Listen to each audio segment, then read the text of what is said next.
नमस्कार मंडळी. ओम नमः शिवाय. ओम नमः शिवाय. ओम नमो शिवाय. बघा, महाशिवरात्री ही हिंदू धर्मातील अत्यंत प्रभावी आणि भारतातील सर्वात मोठा व आध्यात्मिक महत्त्वपूर्ण असा सण आहे. पण तुम्ही कधी विचार केलात का की हा सण आपण का साजरा करतो, किंवा तो सण साजरा करण्यामागे काय असं महत्त्व आहे, किंवा काय असं घडलं आहे? बघा, तर जर आपल्याला त्याविषयी जर संपूर्ण माहिती जाणून घ्यायची असेल तर तुम्ही हा व्हिडिओ नक्की शेवटपर्यंत स्किप न करता पहा, जेणेकरून तुम्हाला संपूर्ण माहिती मिळेल. आणि कमेंट बॉक्समध्ये हर हर महादेव लिहायला मात्र नक्की विसरू नका. बघा, आज आपण असं काही जाणून घेणार आहोत की आपण महाशिवरात्री आपल्या हिंदू धर्मामध्ये का साजरी केली जाते. बघा, असं म्हटलं जातं की या दिवशी शिव आणि शक्ती यांचं मिलन झालं. आणि सोबतच आणखी एक कथा आहे. बघा ती अशी कथा आहे की ज्या महाशिवरात्रीचे वर्णन करतात. तर चला तर मग आपण जाणून घेऊया. या दिवशी भगवान शिवानी पार्वतीसोबत विवाह केला होता आणि महाशिवरात्री हा एक पवित्र भेटीचा उत्सव म्हणून साजरा केला जातो. आणि असंही म्हटलं जातं की जेव्हा देव आणि दानव यांनी मिळून समुद्र मंथनाचं अमृत प्राप्त करणार होते, तेव्हा समुद्राच्या गहराईतून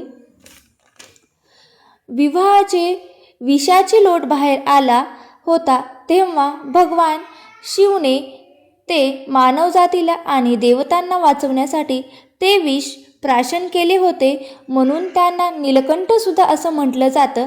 आणि हे विष पिल्यामुळे त्यांचे पूर्ण शरीर निळे झाले होते, म्हणून त्यांना नीलकंठ असे म्हणतात.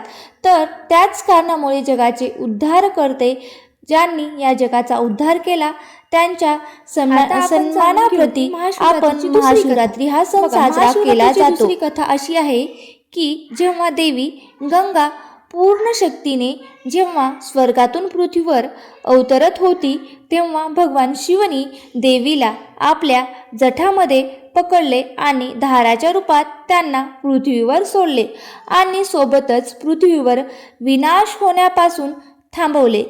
त्यांना समर्पित म्हणून महाशिवरात्री शिवलिंग पूर्ण रात्र अभिषेक केला जातो. आणि असंही म्हटलं जातं की निराकार भगवान सदाशिव मध्यरात्री शिवलिंग मूर्तीच्या रूपात प्रगट झाले होते. त्यामुळे या दिवशी लोक पूर्ण रात्र जागरण करतात आणि भगवान शिवाची प्रार्थना करतात. आणि महाशिवरात्रीला पूर्ण रात्र जागरण करणे अतिशय शुभ मानले जाते. आणि हेच ते कारण आहे की या दिवशी आपण भगवान शिवाचे प्रार्थना करतो. जर त्यांनी खूप वेळा पृथ्वीचा उद्धार केले, रक्षण केले, त्यामुळेच आपण महाशिवरात्री ही साजरी करतो. हर हर महादेव लिहिला कमेंट बॉक्समध्ये विसरू नका. जर तुम्हाला हा व्हिडिओ आवडला असेल तर नक्की लाईक करा आणि चॅनलवरती नवीन असाल तर सबस्क्राईब करायला विसरू नका. आणि तुमच्या जास्तीत जास्त मित्रमैत्रिणीपर्यंत फॉरवर्ड करायला विसरू नका. श्री स्वामी समर्थ. जय जय स्वामी समर्थ. हर हर महादेव. ओम नमः शिवाय. ओम नमो शिवाय. ओम नमः शिवाय. ओम नमः शिवाय. ओम नमः शिवाय. ओम नमः शिवाय.